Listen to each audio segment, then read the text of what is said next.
Good morning everyone, कैसे हो? उम्मीद करते हैं एकदम अच्छे और कुशल मंगल होंगे भैया।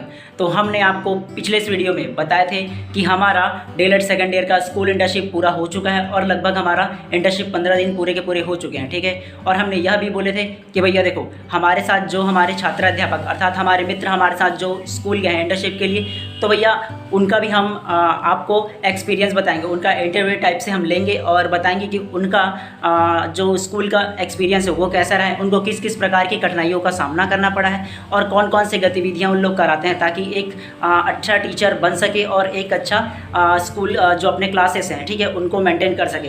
तो इससे क्या होगा भैया, आपको भी एक्सपीरियंस मिलेगा कि हाँ वाकई में जब आप डीएलएड करना चाहोगे तो कौन कौन से प्रकार से आपको स्कूल इंटर्नशिप में आपको कार्य करने पड़ते हैं, कौन कौन से कठिनाइयाँ आती हैं आपको जो उसका समाधान करने पड़ेंगे और उसके अलावा कौन कौन से प्रपत्र जो है उसको आपको भरने पड़ेंगे, ठीक है। तो ये सब हम लोग जानेंगे इस वीडियोस में, ठीक है। और अगर आप चैनल पर नए होंगे तो पहले चैनल को सब्सक्राइब कर लेना और बेल आइकन को दबा देना ताकि इस प्रकार की जब भी इन्फॉर्मेटिव वीडियोस हम लेकर आएँ सबसे पहले आप तक ही पहुँचे भैया, ठीक है। तो अभी फ़िलहाल के लिए हम जाएंगे अपना इंटर्नशिप के लिए स्कूल, ठीक है, और वहाँ जाकर के कोशिश करेंगे हम अपने छात्र अध्यापकों अर्थात हमारे जो मित्र हैं उनसे बात कराएंगे, ठीक है। और इससे आपको पता चलेगा कि यार कौन कौन से कार्य हमको इंटर्नशिप के दौरान करने पड़ते हैं, ठीक है भैया। तो वीडियोस पे बने रहिए। चलिए हम चलते हैं स्कूल और फाइनली हम तैयार हो चुके हैं, ठीक है। और ये रहा हमारा बैग जो फाइनली अब चलते हैं और जाकर सीधा स्कूल में हम बात करेंगे, ठीक है। चलिए तो फिर मिलते हैं वहीं बस। A few moments later. तो भैया देखो, हम फाइनली अब मतलब बोल चुके हैं कि यार हमारा स्कूल में जो हमारे सहपाठी अर्थात जो हमारे छात्र अध्यापक है ओकर साथ में आप मान लो कर एक्सपीरियंस बताबो। तो फाइनली मैं पहुंच गया अपन स्कूल जहाँ मन लेके मतलब पढ़ाया जाता है, ठीक है। और मोर साथ में मोर जितने भी छात्र अध्यापक ओकर साथ हैं, ठीक है। तो हम चलतन बात करबो ओकर एक्सपीरियंस कैसा रही सब और कैसा टाइप के पढ़ाते हो मना और कौन कौन से प्रकार के मतलब कठिनाइयाँ की सामना करना पड़ते लड़का मतलब पढ़ाए बा, ठीक है। तो बात करते हैं सबसे पहले हमारे वरिष्ठ भंजन सर से। तो फाइनली बात करते हैं हम अपने भंजन सर से। सर जी आप हमें कुछ प्रश्नों का जवाब दीजिएगा, ठीक है। आप जब प्राइमरी स्कूल में हो, ठीक है, स्कूल इंटर्नशिप के लिए, ठीक है, तो हम ये जानना चाहते हैं आपको किस किस प्रकार की कठिनाइयों का सामना करना पड़ रहा है या आप किस प्रकार से जो बच्चे उनको ट्रीट करते हो। बस सबसे मुश्किल काम होता है बच्चे लोग का हैंडल करना। इतना तकलीफ जाता है हैंडल करने में पूरा। हम समझ सकते हैं हमारे सर की भावनाओं को, वो बहुत अच्छे हैं और पढ़ाते भी बहुत अच्छे हैं, ठीक है। उसके बाद हम मिलते हैं अपने जो कॉलेज है बीटीआई उनके टॉपर ज्योति साहू से। मैडम जी सर, आप अपनी जो स्कूल इंटर्नशिप है जो किस प्रकार से आप पढ़ाते हैं बच्चों को, ठीक है, इसके बारे में कुछ जानकारी दीजिए ताकि इन फ्यूचर अगर कोई बच्चा या अगर कोई छात्र अध्यापक, ठीक है, भविष्य में डीएलएड करना चाहता है और टीचर बनना चाहते हैं तो उनको कैसी कैसी कठिनाइयों का सामना करना पड़ता है या अपनी एक एक्सपीरियंस जो है वो बताइए। एक्सपीरियंस तो बहुत अच्छा है। यहाँ बच्चे बहुत प्यारे हैं और कुछ बच्चे बहुत शैतान हैं, तो हैंडल करने में थोड़ा कठिनाई जाती है लेकिन बच्चे समझ जाते हैं।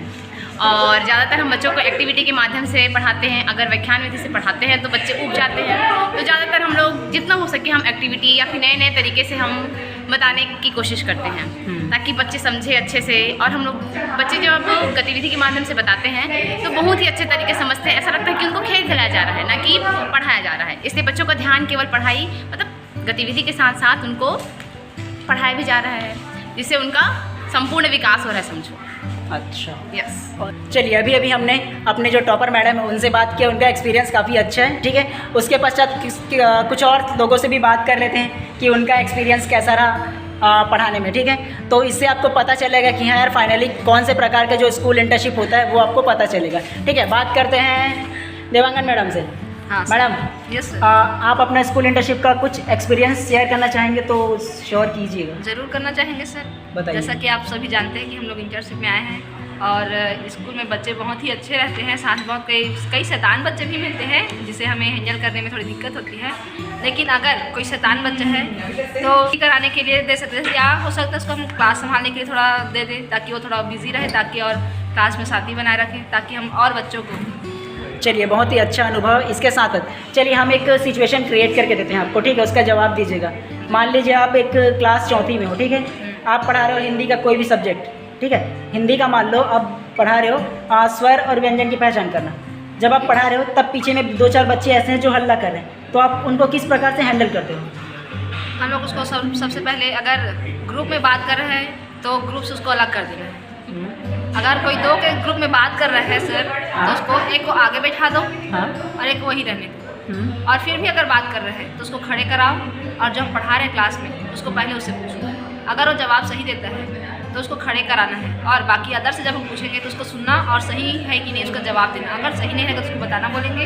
इस प्रकार उसको हम लोग क्लास में बिजी रखकर उसको क्लास को शांत करा सकते हैं और अपना पढ़ाई का जो है उसको कार्य को आगे बढ़ा सकते हैं। अच्छा, जो स्कूल के टीचर होते हैं जो वहाँ परमानेंट हैं, ठीक है, उनसे आपको किसी प्रकार की हेल्प मिलती है पढ़ाने में?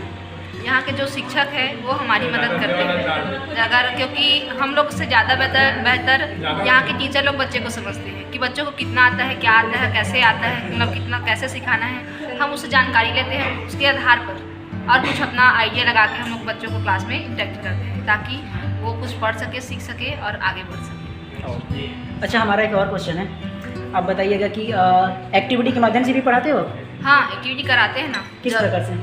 अब हम लोग DLED वाले तो हम लोग को TLM बनाने के लिए बोला गया है, लेकिन ज़रूरी नहीं है कि केवल हम लोग वस्तु का ही TLM उपयोग करके पढ़ाते हैं। बच्चों को इसमें इन्वॉल्व करते हैं और बच्चों के द्वारा ही गतिविधि कराते हैं। जैसे कि ग्रुप में हम लोग बच्चों को शामिल कर लेते हैं, और 5 ग्रुप है या 10 ग्रुप, जैसा जितना भी ग्रुप बन रहा है उसके अनुसार हम लोग कोई भी गतिविधि कराते हैं। मान लो जोड़ना ही सिखा रहे हैं उसमें, तो उसमें ग्रुप बनाएंगे और उसको सबको नंबर दे देंगे, या कोई वस्तु दे देंगे, जैसे कि आसपास का पत्ता, पेड़ पौधा है उसका पत्ता ले जाएंगे और उसको सबको एक एक पत्ता दे देंगे और एक साथ उसको जमा करेंगे और फिर बोलेंगे उसको गिनने के लिए कि बताओ कि कितना पत्ता है। तो उसके साथ जितना भी पत्ता रहेगा, काउंटर जितना ग्रुप बनाए रहेंगे उसके अनुसार उसका जोड़ना हो जाएगा। ठीक है, चलिए ठीक है, बहुत ही अच्छा, आपने जितने भी इन्फॉर्मेशन दी है वो बहुत ही अच्छी है। चलिए, बहुत ही अच्छी जानकारी हमको प्राप्त हुई। अब एक आध दो अपने छात्र अध्यापक उनसे भी और बात कर लेते हैं, उसके बाद भी आपको फाइनली आपको पता चल जाएगा कि यार किस प्रकार से हमारा जो इंटर्नशिप होता है वो। तो बात करते हैं हमारी प्रभा मैडम से। मैडम जी सर, आप अपनी स्कूल इंटर्नशिप की कुछ एक्सपीरियंस बताइए हमको। एक्सपीरियंस अच्छा है सर, एवरेज अगर निकाले तो फिर अच्छा है, क्योंकि जितने भी बच्चे हैं मतलब सिखा तो सबको रहे, एवरेज % सही है। तो आप किस प्रकार से पढ़ाते हो? गतिविधि के माध्यम से। गतिविधि एकाक अगर कहीं हम पूछना चाहें तो बता सकते हो आप? हाँ, जैसे अ से अम तक पढ़ाना है। अच्छा, मान लो आपको मात्राओं की पहचान कराना है, ठीक है, तो आप किस प्रकार से कराओगे अगर एक्टिविटी उसमें हो तो? जैसे कि हम मात्रा आ का मात्रा बताएंगे तो ये वाला बताते हैं कि आप लोग को अ में ये करना है, हाँ। छोटी में ये करना है, बड़ी में ये करना है, और हर्षऊ, हाँ। छोटा ऊ, दीर्घऊ, हाँ। बड़ा ऊ, इस टाइप से। री, ए, ओ, औ, आ। अच्छा, ऐसा टाइप से मतलब बच्चों को इससे मतलब याद भी होता है और वो करके भी देखते हैं। सिर्फ सुनने से मतलब बच्चे ऊब जाते हैं सर, इसलिए हाँ। मतलब बच्चे करते हैं तो फिर उनकी शारीरिक गतिविधि के साथ साथ मानसिक गतिविधि होती है, जिसके कारण वो ज़्यादा सीखते हैं। ओह बहुत बढ़िया। हम ये मान सकते हैं कि यार इस प्रकार की अगर की एक्टिविटी के बेस पे अगर पढ़ाया जाए तो बच्चे एक्टिव भी होते हैं और सीखते भी अच्छे से, हाँ। बहुत अच्छे से। ऐसा तो है ना सर कि मतलब व्याख्यान विधि से आप पढ़ाओगे तो फिर आप बोल रहे हैं, बच्चे सुन रहे, किसी मतलब बच्चे ऐसे हैं कि वो शांत नहीं बैठना चाहते, उनको कुछ करने के लिए होना चाहिए होता है। तो अगर बच्चे को हम चाहेंगे कि वो चुपचाप बैठ के सुने तो फिर वो उनके लिए पॉसिबल नहीं हो पाता है। कुछ टाइम तक वो बैठ के सुन सकते हैं, उसके बाद उनको चाहिए होता है कि मतलब हिलना डुलना कुछ ना कुछ। इसीलिए बच्चे से मतलब खुद ही करवा लिया जाए गतिविधि, वो सीख भी रहे और उनका शारीरिक के साथ साथ मानसिक गतिविधि भी चल रहा है। चलिए ठीक है, बहुत ही बढ़िया इन्फॉर्मेशन हमें प्राप्त हुआ। और एकमात्र हमारे जो राठौड़ सर है जिनको आप हमेशा देखते होंगे, ठीक है, चलिए हम पूछते हैं अपने राठौड़ सर से कुछ सवाल है, ठीक है। सर आप तो हमेशा आते रहते हो हमारे साथ, ठीक है, तो आप बताइए आपका एक्सपीरियंस कैसे, आप किस बेस पे मतलब किस तरीके से आप पढ़ाते हो? एक्सपीरियंस है कि बोला जाए बहुत अच्छा है सर। और हम लोग यानी गतिविधि के माध्यम से पढ़ाते हैं, TLM के माध्यम से पढ़ाते हैं। जैसे बच्चे लोग को ऐसे बुक के लैंग्वेज में पढ़ाएंगे ना तो ज़्यादातर उन लोग को यानी कि पढ़ने में अच्छा नहीं लगेगा और हल्ला करेंगे ऐसा करके। तो हम लोग क्या गतिविधि के माध्यम से और TLM जो हम लोग फिर यानी TLM जो बनाए हैं ना उसके माध्यम से हम लोग को फिर बताते हैं और गतिविधि करा के बताते हैं। तो उसमें ना ज़्यादातर सब बच्चे अच्छे सीखते हैं और उसमें हल्ला भी आने के नहीं होता है। तो उसमें क्या गतिविधि के माध्यम से सब बच्चे तक जो चीज़ पहुँचना चाहिए वो पहुँचता है। अच्छा, ऐसा करके सर बहुत ही बढ़िया। तो भैया देखो, इतना सारा इंटरव्यू अर्थात कर सबके अनुभव लिए कि एकमात्र वजह ये है भैया कि अगर इन फ्यूचर आप मन डिलीट करना चाहते हो तो कौन कौन से प्रकार से इंटर्नशिप होते हैं और वहाँ आप मतलब कौन कौन से काम करना पड़ते हैं, ठीक है। तो ये प्रकार से आप मतलब जानिए। और आप मन देखना चाहो तो ये है रही हमारा फाइनली स्कूल की नज़ारा। ये देखो, ये है हमारा स्कूल जहाँ हम लोग इंटर्नशिप के लिए आए हैं। तो भैया फाइनली आप सभी मन से एक रिक्वेस्ट है, अगर चैनल पर नए हो तो चैनल को सब्सक्राइब कर दे हो, ठीक है। चलो हम मिलते हैं इसी प्रकार कोई नया वीडियोस में, ठीक है। तब तक के लिए बहुत बहुत धन्यवाद वीडियो देखने के लिए।